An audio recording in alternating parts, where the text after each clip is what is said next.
don't need to know who I am. Right. Sergeant comes down. The sergeant will tell you what you do not know.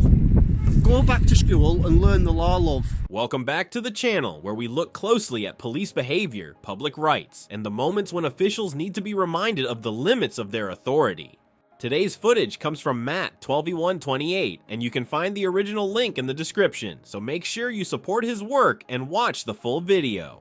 In this one, a photographer is standing on a public footpath near a local police station, simply using his camera in a place where he is legally allowed to be. Nothing aggressive, nothing suspicious, just a member of the public filming in public. But that seems to be enough to upset someone inside the station. Before long, an officer comes out and immediately starts making demands, asking for his details and suggesting he needs some kind of permission to be there. The problem is, when he calmly asks the simple question that matters, whether there is any law requiring him to hand over ID, she has no clear answer. No statute, no explanation, just pressure and silence. Then the sergeant turns up, and almost instantly, the whole situation changes. What began as an officer trying to push authority beyond its limits quickly turns into a basic reminder of how the law actually works. So let's take a look at what happens when a lawful photographer stands his ground, asks the right questions, and an officer gets corrected by her own supervisor.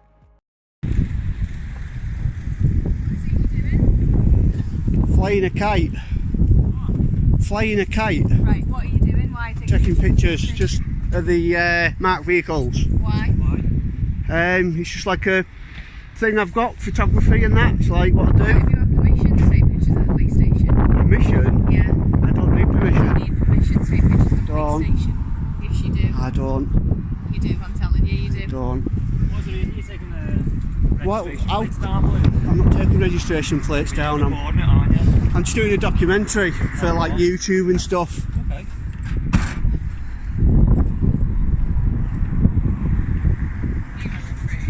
What's your name, fella?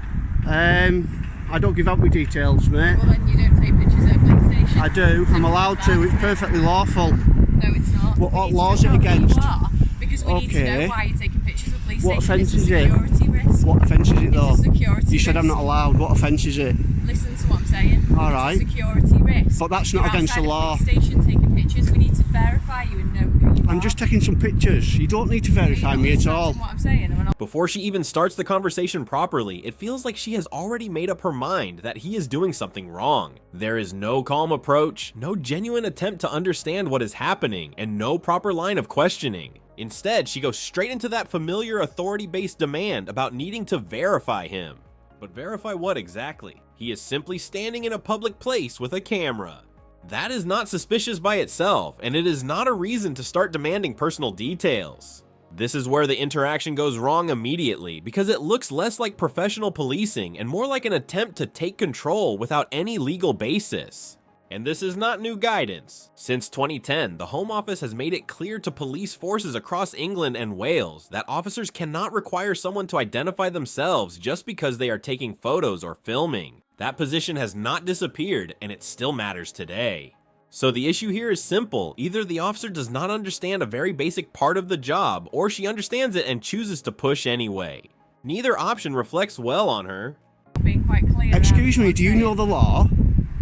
Obviously, I know the law. Obviously you don't, the way you're carrying on. You seriously Carrying on. saying that I have to give me details, I have to tell you what I'm doing. No, I don't. It's a police station and it's a security risk. Would you like to see some documentation saying that I do not have to give my details? I don't have to give it. Excuse me, could you honour your oath and tell the truth? Do I have to give my identification? I'll tell you if you answer that question. I'm not trying to be awkward, I'm trying to do things right. Trying to be awkward. You were trying to be awkward. Right, do I have to give my details? Pardon? What right thing are you doing? I'm doing some pictures and footage for a documentary I'm doing on YouTube. A documentary on the police. Obviously. Why do you need the registrations of marked vehicles? Who said I was getting registrations? I was taking pictures. Yeah, I'm not getting registrations, am I? You'd be able to see them in there. So You'd be able to see them on dash cams. You'd be able to see them on Google Maps. Right, but I'm asking So what why you on need to about? stand outside the police station taking pictures. Because if I want footage for a police documentary, Ask for permission to come I don't need permission. Do I? Pictures outside the police station. Right, we're gonna find your sergeant and find out why you think I need permission. Yes, it is. He will educate you. He will educate because I'm allowed to. Because I'm lawfully allowed to. Pay attention to how she responds here. She does not back up what she is saying with any actual legal power, and she does not name one specific law that gives her the right to demand his details. Instead, she becomes defensive, and that usually says a lot. When an officer is acting within a clear legal power, they should be able to explain it calmly and directly. They should be able to say what law they are relying on and why it applies. But when the answers turn into attitude, pressure, or vague authority, that is often the moment you can see they are not as confident in the law as they want to appear. And this has a history. Years ago, police had wider powers under Section 44 of the Terrorism Act, and that caused serious problems because photographers could be stopped without reasonable suspicion. But in 2010, the European Court of Human Rights ruled against the UK in Gillen and Quinton v. United Kingdom, finding that those powers breached Article 8, the right to respect for private life. So this is not some new debate or unclear gray area. That decision was made years ago, and the old approach has not been a lawful shortcut for officers since then. Yet here we are, watching an officer behave as if she can still use that kind of pressure simply because someone has a camera in public. I know that, I don't know who you are. Exactly, you don't know the law, you should know that. You should know I'm lawfully allowed to take pictures. You don't need to know who I am. If you're lawfully allowed, You do not need to know who I am. Right, okay.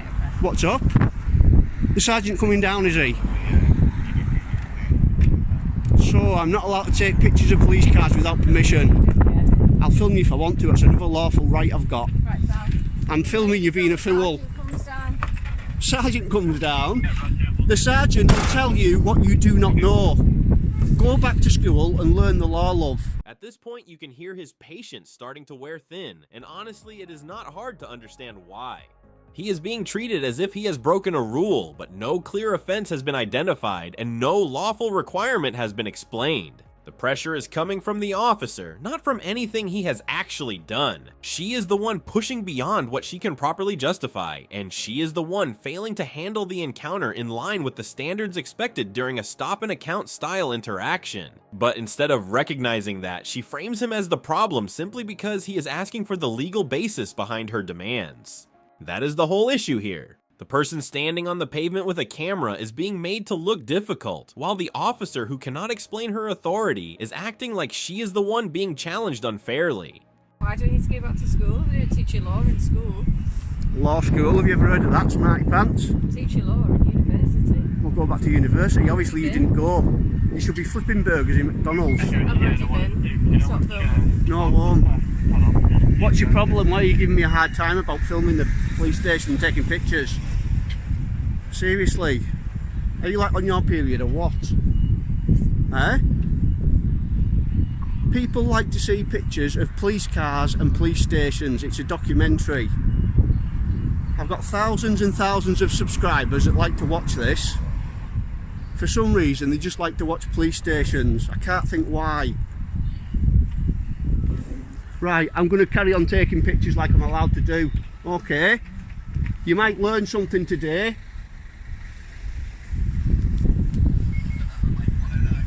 Is this a sergeant? No, it's not. Right. What law am I breaking, sir? Could I get your collar number and your name? What's your name, sir? That's fine, can I? It's your policy to give me your name. So go on, what's your collar number and your name, please? And your name? You only need my collar number. I don't. It's your policy, collar number, station you're based at, and your name. What's your name, please? Yeah, And your name? I need to give that. What station are you based at? I don't need to give that either. Yes, you do. You'll be retrained and you'll find that out. Are you recording at the moment? I am. Yeah, good. It's your policy to give your name, your number, and your station. What policy is that? Your code of practice, pal. Look it up sometime. Watch what happens here when he asks for the officer's details. The male officer gives out a shoulder number and stops there. No name, no station, no proper explanation, just the smallest amount of information he thinks he can get away with. That is not transparency, that is box ticking. He clearly understands that he needs to be identifiable, so he gives just enough to protect himself while making everything else as difficult as possible. And that matters, because public accountability only works when officers are open about who they are and where they are based. Refusing to give basic details does not look professional, it looks defensive and obstructive.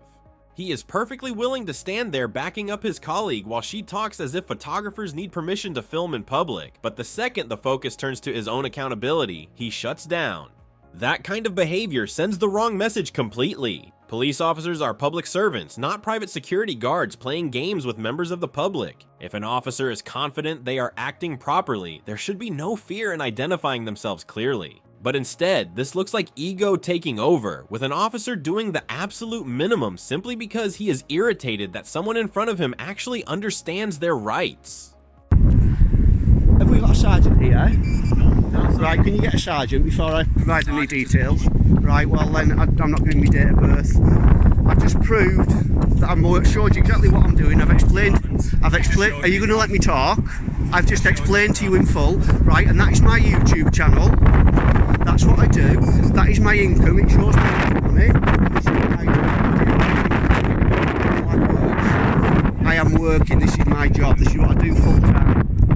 I'm not sure the income, I'm sure it'd be a graph. And that is my... Anyone can print off. Right, well, okay then. Go for it. Issue me a fine with regards to this. If that's what you want to try and do. Like I say, I'm doing this for work. What's your name, please? What's your name, please? What for? Right, so this is for the fine for the breach of COVID. Yeah. Right, I've just showed you documentation. I have just showed you documentation. I've explained exactly what I'm doing, and you're still going to proceed with this.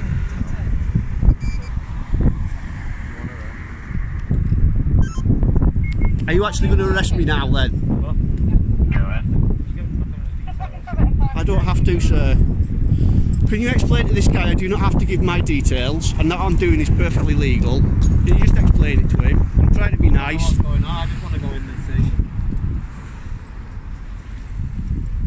So if you're going to make a scene over this and arrest me over it, then No one's making a scene. you will make a scene if you arrest me over this, and I'll follow it through, Okay. and you will be held accountable.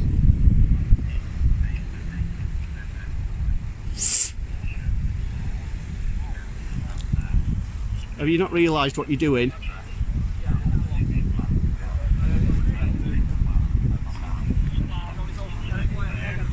Is someone getting a sergeant, please?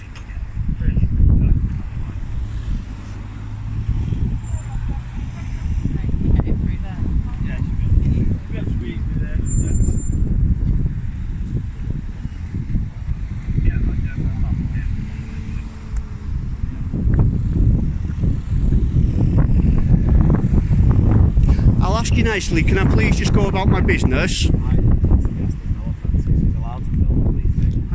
I know, that's all I want to do. I don't want to fall out with anyone over it. I just want to take some pictures. I'll be on my way. Alright, I'm just saying, he needs to understand.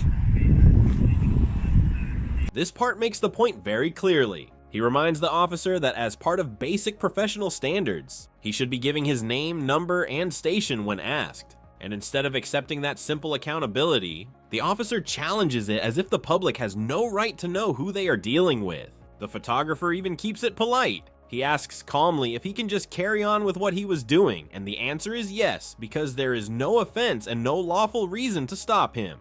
That is the whole issue in one exchange. He is not trying to argue for the sake of it, he is not looking for conflict, and he is not refusing to cooperate with a lawful requirement. He simply wants to take a few pictures in public and move on. But rather than recognizing that, the officers seem more focused on making him feel like he has done something wrong.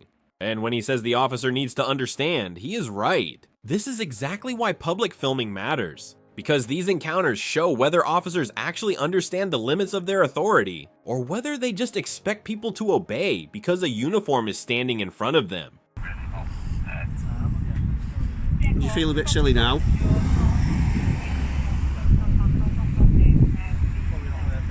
Do you feel a bit daft? Check out YouTube tonight, or even tomorrow. Hey, you will do. You want to see this? Read the comments, Chuck. Read the comments. Yeah, no, it is embarrassing. You'll never be so embarrassed in your life. As he walks away, he tells her she has probably never felt more embarrassed, and to be honest, it is difficult to argue with that. This was not just a minor misunderstanding or a simple awkward exchange. It showed a serious failure in how the interaction was handled from the start. She claimed powers she could not explain, pushed for ID without a clear lawful basis, and then became far less open when her own details were requested. That is not how professional policing is supposed to work. The sergeant's decision to let him carry on did more than end the encounter. It confirmed that the entire stop had no real foundation in the first place. For almost 10 minutes, a member of the public was challenged, pressured, and treated like he was doing something wrong, when all he was doing was using a camera in a public place. Officers do not need to know every tiny detail of every law, but they absolutely should understand the basics of public photography, identification demands, and their own accountability. When they do not, the public pays the price, and that is exactly why these interactions need to be recorded, reviewed, and called out. I know the law to a T, so tread carefully, pal. To a T. Better than most police people. If I'm not being detained, I'm going to go. Am I being detained? Okay. Am I being detained? No. Right, see you later, PC Muppet. Thank you, sir, you've been reasonable. Can you teach him how it's done? Idiot. See you later, PC moron. Keep an eye out for yourself. Let's make this clear and put the whole thing to rest. If something is visible from a place where you are legally allowed to stand, you are generally allowed to record it. Whether that means a police station, police cars, or officers carrying out their duties in public. You also do not have to explain your personal reason for filming just because an officer does not like it. Exercising a lawful right does not require you to justify yourself on demand. When it comes to ID, the key point is simple. An officer needs a proper legal basis before they can require your details, and taking pictures in public is not enough on its own. And accountability works both ways. If officers expect the public to identify themselves, they should also be prepared to identify who they are, including their number, station, and any details required by their own professional standards. So when an officer tells someone they need permission to film from a public street, that is not authority. That is a misunderstanding of the law. A uniform should never be used to pressure. If you found this encounter interesting, make sure to like the video, share it with someone who needs to know their rights, and subscribe to the channel for more police accountability breakdowns. Drop your thoughts in the comments below, and I'll catch you in the next one. Peace.